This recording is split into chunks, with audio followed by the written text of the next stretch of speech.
Hello everyone. We from Group 1 will explain the results of our group's analysis of a poetry entitled How Do I Love Thee by Elizabeth Barrett Browning. And we analyze the poetry using the TVC-ASGT method. It is title, paraphrase, consonant, attitude, sheet title, and theme. From the title of the poetry above, we know that this poetry by Barrett Browning will be talking or portraying about thee. It will probably about the way Audrey express romantic feeling for thee. Yeah, and how can she love someone who means a lot to her? The way she loves someone so proudly, a true love with an all-consuming passion.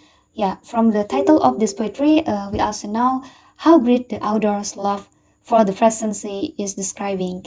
A very unique title to represent someone who is very valuable. And yeah, great love is an article of faith, references to Saul, grace, praise, faith, holy man, and God have to create this impression.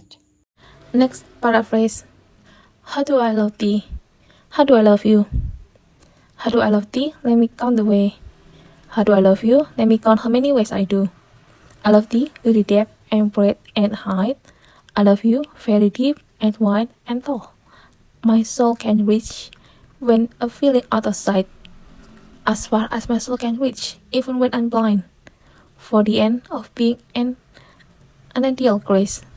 From his grace and blessing. I love thee to the level of every days. I love you every single day. Was quite neat by a sun and candlelight, even on every moment by day and night. I love thee freely as a man strives for right. I love you by my own choice, like those who find their own freedom. I love thee purely as they turn from praise. I love you selflessly, like those who don't like to be praised for their own accomplishment. I love with a passion put to use in my old grief and with my childhood faith. I love you with the passion I used to move on from the past suffering and with my childlike bravery. I love thee with a love I seem to lose. I love you with a love that I thought I have lost, with my lost saint, my mind and sanity. I love thee with the breath, smile, tears of all my life. I love you with my breath, smiles, tears, and all of my life. And if a God choose, I shall but love thee better after death. And if God let us meet again in heaven, I will love you even more in the afterlife. The next analysis of poetry under the title How Do I Love Thee is consonants. So it consists sound devices and figurative languages. Figurative languages, we have simile, which is comparison of things, use the word as. For example, in the poetry, we have I love thee freely as men strive for right, and I love thee purely as they turn from praise. And the second one is personifications. It is defined by making objects as they are alive, and for the examples is my soul can reach. As the soul here as if it is reaching something. And the last figurative language is hyperbole, which is exaggerating to show strong feeling or effect. For example is the word I love thee to the depth and breadth and hate. And then I shall but love thee better after death. For the next consonants is sound devices. We have repetitions, which is using the words on repeat. We have the other usually use the sentence like I love thee blah blah blah, I love thee blah blah blah. And then for the second sound devices is POV or point of view, which is this poem is first speaker because the most pronoun used is I. For example, like I love thee, I shall but love thee, how do I love thee? Okay, next we move to attitude. Attitude itself, mode and tone of the poem. There are three of the attitude: the speaker, the audience, and the tone. For the speaker is female and she is an adult.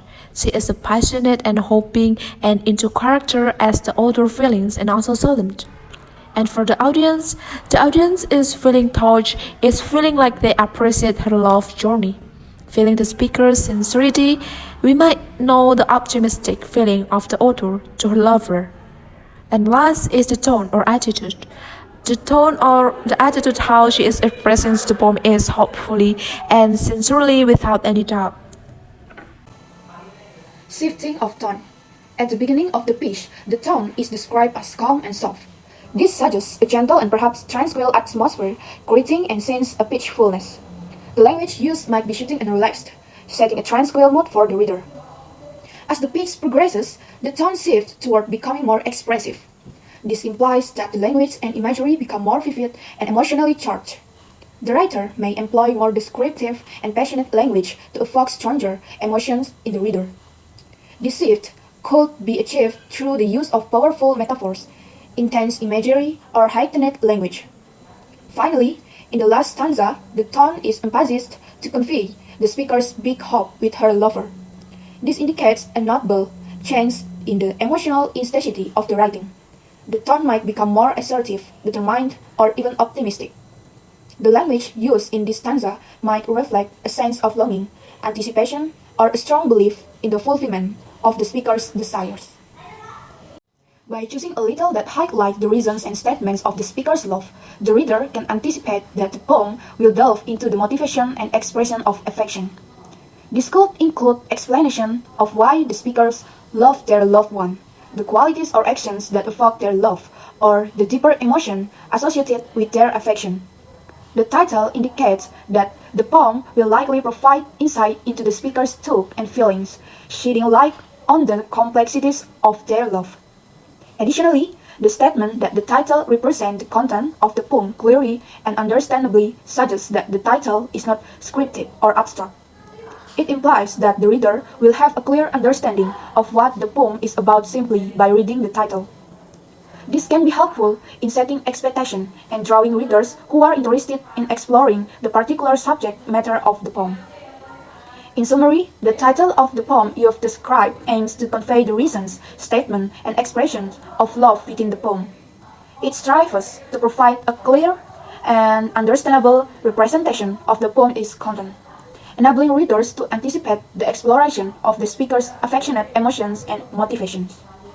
Well, for the theme, with the lines and wording of the poem, we conclude that the poem has a love and romantic theme.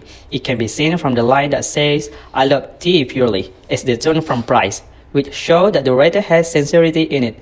Then from the line, "I love thee freely," as men strive for right, which show that the writer has a high spirit.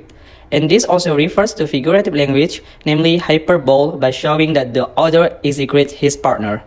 And the last, for conclusion, for the closing part, we conclude that the author is telling the way she loved her lover with loyalty, sincerity, and optimism. And from all the series, we also know that the message the writer wants to convey is that we can love someone even after death. Well, that's all for our discussions and presentations about the analysis, the poetry under the title How Do I Love Thee from our group, which is consist Nandea, Pelisiana Nova, Bayumi, Dewi Sefina, Ilham Cahayati, Ratri Pramudhita. And that's all. Thank you for your attention. See you and thank you.